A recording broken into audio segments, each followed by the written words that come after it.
Meu filho, uma coisa que me preocupa muito, me deixa angustiado, é perceber as pessoas dentro da igreja rezando cada vez menos, sendo cristãs de oba-oba, como se o céu até fosse uma invenção nossa, para dar conforto ao nosso coração e que o inferno existisse. Alguém diz, o inferno é aqui mesmo. E por falta de oração, de fidelidade a Deus, pela falta de consciência de pecado, onde nós chegamos agora? Estamos batendo cabeça, estamos morrendo e ninguém percebe isso, né? A própria igreja nos ensina que há momentos em que a gente tem que recorrer à história para a gente conseguir viver um presente melhor. Eu vou repetir o que eu disse. Recorre à história para viver um presente melhor. Em muitos momentos, nós ouvimos dizer na história da igreja em que havia apostasia, esfriamento de fé. E o que aconteceu? Deus levantou homens, profetas, santos, que pregavam do purgatório, do céu, que anunciavam e apontavam o céu como uma vida de oração e de espiritualidade profunda e radical. Porque radicalismo está virando agora, né, a ofensa das pessoas. Você ser radical agora é você ser fundamentalista, exagerado, né? E aí as pessoas dizem, Padre Pio, rogai por nós. É interessante, pede a intercessão do Padre Pio, mas não aceitam que ele vivia. Não é? Acha bonito, acha interessante, né? As mulheres vêm pelada para a igreja, os homens de short também. Aí você fala, se ofendem. Eu sou cristão, mas frequento qualquer música do mundo, qualquer lugar, não é? Eu posso cometer adultério de vez em quando, não tem problema. Entra a vida da comunhão sem confissão, falta a missa ao domingo, como você falou, né? Eu tenho um convite para o aniversário, eu fico domingo sem a missa.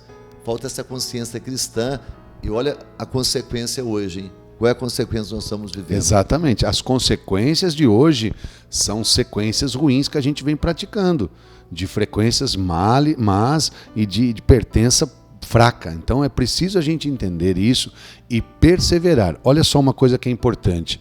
Nesse momento, a gente tem que recorrer à história da igreja e perceber qual é a riqueza da vida cristã. Não é a Eucaristia, não é a vida de oração, não é a vida espiritual, a vida sacramental. Isso não é o nosso tesouro, não é essa a nossa grande riqueza.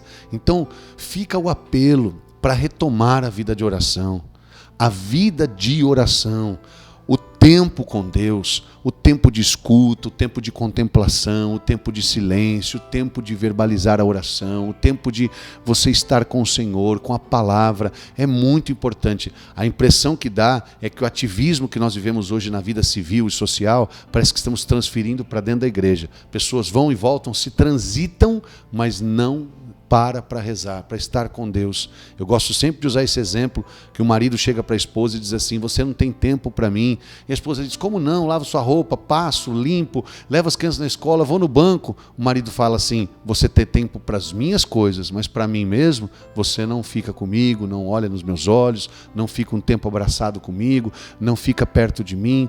Então, cuidado para a gente não estar fazendo coisas para Deus e achar que isso é tudo, quando na verdade nós temos que estar com Ele, viver com Ele. Presta atenção nos evangelhos, leia os evangelhos e veja quantas vezes Jesus se afastava do povo, até mesmo dos discípulos, para estar a sós com o Pai. Então, a grande obra da cruz, ela é fruto do Getsemane, ou seja, Jesus foi rezar ao Pai. Lembra que a encarnação do Verbo foi fruto da oração de Maria, né? Estava em oração. Então presta atenção aos grandes acontecimentos que são antecedidos, aliás, são sucedidos com atos de oração, não é? Oração, ela é muito importante, ela nos equilibra, ela equilibra tudo em nós, ela nos pacifica, ela nos alinha com Deus, com a vontade dEle. Por isso que às vezes eu vejo, padre, pessoas fazendo coisas tudo errado, com vontade própria, porque não foi buscar a vontade de Deus.